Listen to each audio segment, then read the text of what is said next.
Mənim məsələmə gəldikdə, yoldaşımla mübahisələrimizdə, hər danışdığımızda mənə sən qadın deyilsən, heç vaxt da olmamısan, sən kişisən deyə üstümə qışqırmağından artıq təngə gəlmişəm. Ona görə qadınlıq kişi əsəbləşəndə susmaq, onu yola vermək, kişiyə kobud davranmamaq, qayıtmamaq, sakit təbiətli olmaq, seksi olmaqdır. Mənim digər xüsusiyyətlərim gözəl ana olmağım, təmizkar olmağım, yemək bişirə bilməyim, savadlı olmağım. Bu xüsusiyyətlərimi saysa da, yenə də sanki bu xüsusiyyətlərim olmasa da olar. Əsas başda qeyd etdiklərim onun üçün önəmlidir. Bu saydığım yaxşı dediyi xüsusiyyətlərə görə heç zaman evdə problem yaşatmayıb. Qarşımdakı insan mənə necə rəftar edirsə, mən də ona eyni cür rəftar verirəm. Bu mənim yoldaşım olsa belə. Daha təmkinli olub, yola verməyi bir müddət sınadım. Onda da gördüm ki, mən artıq hansı situasiyada səsimi çıxartmalı olduğumu, hansında olmadığımı bilmirəm. Daha böyük təhqir belə olsa susmağı seçirəm. Əgər biri mənim üstümə qışqırırsa, bunu özümə qarşı hörmətsizlik bilirəm və ona qarşı sakit qala bilmərəm.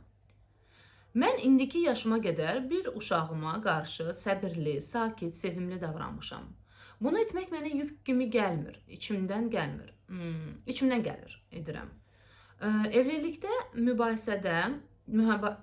mübahisə düşdükcə bu necə həll olunmalıdır?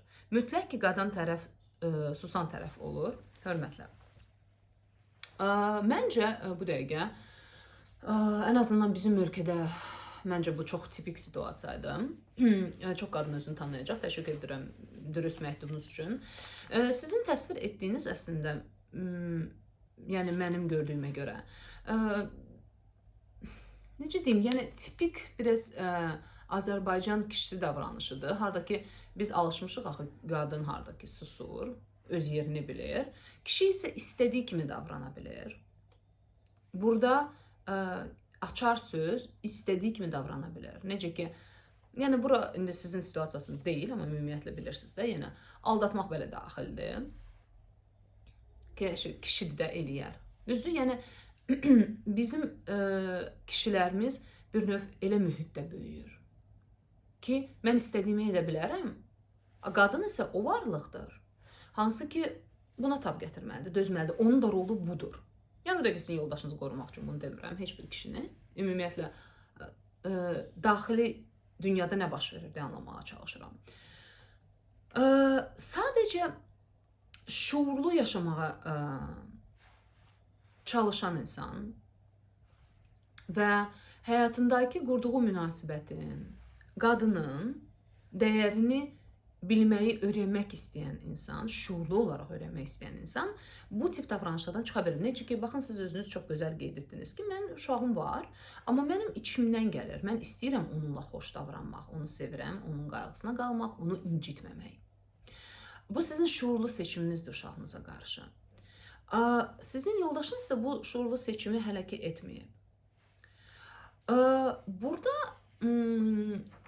belə detalları anlamadan, bilmədən, sizinlə direkt işləmədən, əlbəttə ki, birazca çətindir anlamaq. Çünki mən sizi hələ ki yaxşı tanımıram. Amma sizin burada qeyd etdiyiniz bir cümlə var ki, mən susmağı və yola verməyi belə seçəndə, sanki onda sizin həyatınızda bir ki, anlayışınızda iki ekstrem uc var. Ya mən belə hər şey görə dava edirəm, daima tətikdəyəm, qorumadayam və özümə görə savaş verirəm. Özümə olan hörmətimdən irəli gələrək, özümü individual saydığıma görə, şəxsiyyətimə görə savaş verirəm. Sanki savaşdaymışam kimi belə səslənir. Ya da ki, tamamilə xıb belə bağlayıram, çevirirəm belə başını əymiş, bir heç nəyə, hansı ki dözür, susur. Dözür. Dözmək də axı, bu da elə bir anlayışdır ki, nə zamana qədər dözür insan, yəni 99% insan onsuz da gecə-tezə partlayır. Yəni, sizin o deyir sizə anlaya bilmirəm hansı situasiyada artıq dözməliyəm, susmalıyam, yola verməliyəm. Hansında da ki, yox. Baxın, məncə sizin üçün ən vacib məqam buradadır. Nəyə görə mən situasiyaya görə davrana bilmirəm? Nəyə görə mən başa düşə bilmirəm ki, hansı şeylərə görə savaş verməyə dəyər, hansı şeylərə görə yol vermək olar. Əslində bunu biz uşaqlarla da eləyirik. Məsələn, mən ilk uşağım olanda mən hər şeyə görə az qala savaşırdım. Evdən adi, nə bilim, 5 yaşlı uşaq nə geyinib çıxardı, nə fərqi var da. Yəni evdən çıxırsa elə bravo, sevin çıx. Ona belə qədər savaş verirdim. Amma qızımla indi deyirəm, seçirəm. Yəni həqiqətən, yəni onun həyatına, canına incitməyəcəyi bir şeydirsə, savaşmıram. Nə istəyir, necə istəyir eləsin. Amma şəxsiyyətinə, tərbiyəsinə önəmli olan şeylərdə orada savaş verirəm. Məsələn, savaş deyəndə ki, öz yeritmək istədiyimi, göstərmək istədiyim üçün yetərincə əmək verirəm. Baxın, indi sizdə də eyni situasiyadır.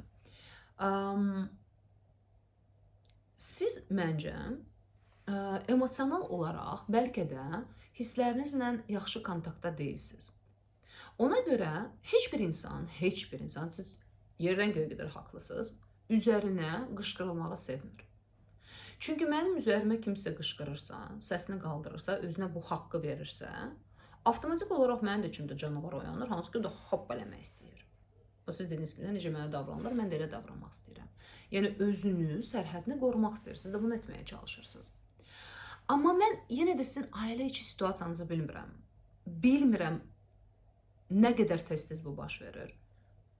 Əsas niyə baş verir? Çünki olur, mən terapiyada çox görmüşəm ki, qadın məsələn fərqində olmur ki, bax bu hərəkətləri, bu davranışları həyat yoldaşını tətikləyir. Bəzən fərqində olub bilə, yenə də qaşındırır ona. Bəzən edir. Bilmirəm də bu sizin situasiyanızda ya yox. Amma belə bir rəsmin bir növ ortaya çıxmasını istəmirəm də. Sanki o yoldaşınız dəli də elə durduğu yerdə barab qışqırır. Halbuki olur elə insanlar. Mən tanıyıram elə kişilər, hansı ki istədiyi belə vaxtda elə səsini vurur başa, elə deyir ki, sən də döz, sənin funksiyanın dözməkdir buna. Yəni orada əsas açar dediyim şey, mən istədiyimi eləyirəm, istədiyimi etməkdə. Yəni içindəki o uşaq məsələsi, hansı ki mən eləyirəm, sən də mamasan döz, məsələn, belə. Ona görə mən təklif edirəm, siz biraz analiz etməyə başlayın. Məncə sizin o emosional partlayışlarınız, emosiyalarınızı tanımamağınız, onları analiz edə bilməməyiniz, situasiyada anda qalıb bu dəqiqə onunla nə baş verir, mənimlə nə baş verir, aramızda nə baş verir, bunu analiz edə bilməməyiniz sizdə elə bir ki, sadəcə bir seçim yaradır, iki seçim yaradır. Ya susmaq, sus o qurtarana kimi, ya da hop, hop, hop, hop, hop. Və bu əlbəttə ki, yaxşı bir şey nəticələnmir. Çünki nə onun canavarı pəsidir, nə sizin. Yəni, burada elə bir ki, iki canavarın savaşına çevrilir sizin münasibət. Sanki nə o anlamağa çalışır ki, okey, biz necə edə bilərik, biz bir-birimizlə necə belə sülh bağlaya bilərik, necə bir davranış yarada bilərik, necə bir-birimizlə yola getməyə öyrənə bilərik ki, okey, səni danışmaq vasitəsi, səni bu incidir, məni bu incidir, səni bu istəmirsə, okey, necə biz həqiqətən qarşılıqlı olaraq bir-birimizi yola verək. Ola bilər sizin bu partlayışlarınız baş verir, çünki siz hiss edirsiniz ki, sadəcə siz yola verirsiniz, daima siz məcbursunuz yola verməyə. Bu da məktubdan elə görsənir ki, sizin yoldaşınız deyir, mən beləyəm, sən isə, mənim gözləntim səndən, necə dediniz, seksi, sakit təbiətli, kişiyə kobud qayıtmaman, onu yola verən, əsəbləşdirəndə susan birisi olmaq. Yəni, bir növ şəxsiyyətsiz birisi olmaq. Mən anlayıram sizin yoldaşınızın niyə belə bir şey istəyir. Çünki siz bu sadaladığım qadın olsanız, onda onun canavarı tətiklənmir. O, yəni bir növ deyir ki, elə davran ki, canavarım tətiklənməsin. Yəni, sən günahkar, sənin bir davranışları mənim canavarımı oyadır, mən qışqıram sənin üstüvə. Yəni, aqressiyasına sahiblənmir əlbəttə ki. Görürsünüz, yetərincə mürəkkəb situasiyadır. Bu son sualınız, evlilikdə mübahisə düşdükcə bu necə həll olunmalıdır? Mütləq ki, qadın tərəf susur. Bu sualın mənası yoxdur. Bu sualın cavabını sizə heç kim verə bilməz.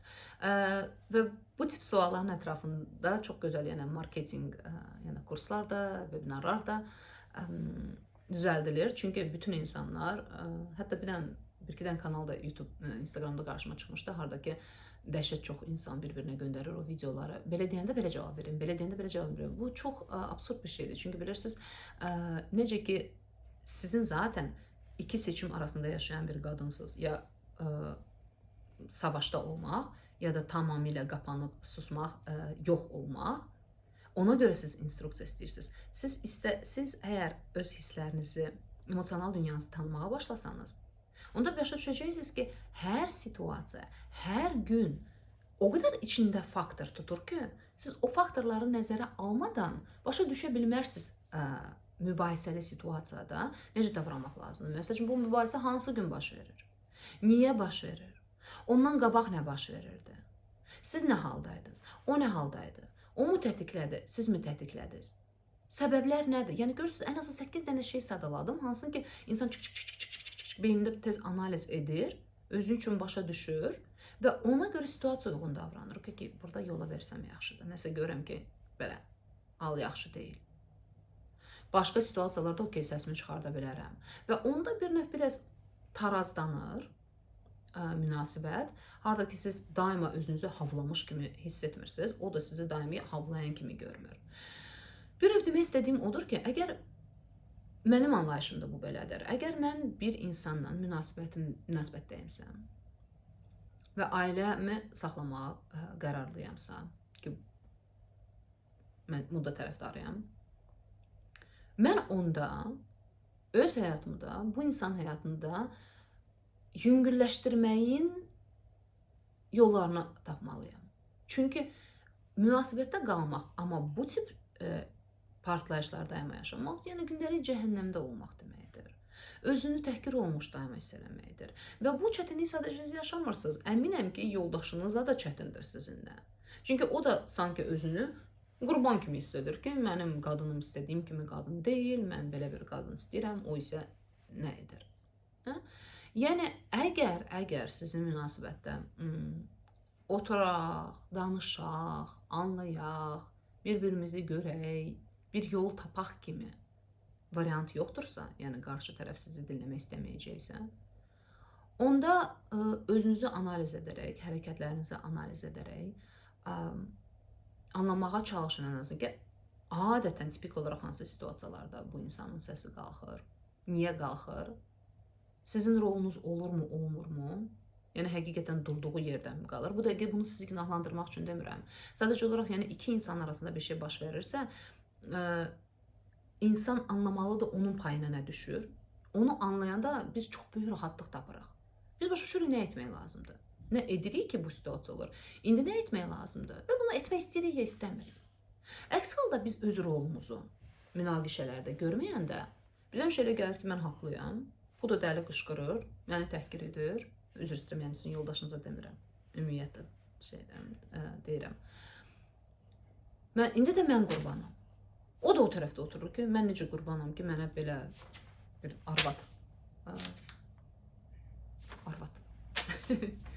qismət oldu. O da xoşbəxt deyil, siz də xoşbəxt deyilsiniz. Sanki iki insan birlikdə yaşayır, bir-birinin həyatını cəhənnəmə döndürərək. Halbuki bir-birinə söhbət edərək, bir-birini anlamağa çalışaraq, iki tərəfli həyatı yüngülləşdirməyə çalışaraq bir şeylər dönüşdürmək olar. Bir daha baxın məktubunuza. Bir də sonda da onu deyim ki, sizin o gözəl xüsusiyyətləriniz hansı ki deyirsiniz ki, yəni savadlıyam, anayam, təmizkaram falan filan. Onlar da hamısı önəmlidir, amma onlar bilirsiniz onun üçün, yəni belə olmalıdır da kimi bir anlayışa gəlir çox zaman kişilər üçün. Çünki onlar üçün əsas odur ki, yəni məni tətikləmə, sus və tətikləmə. Necə ki biz xoşumuz gəlirik, uşaqlar yatanda onlara belə baxırıq.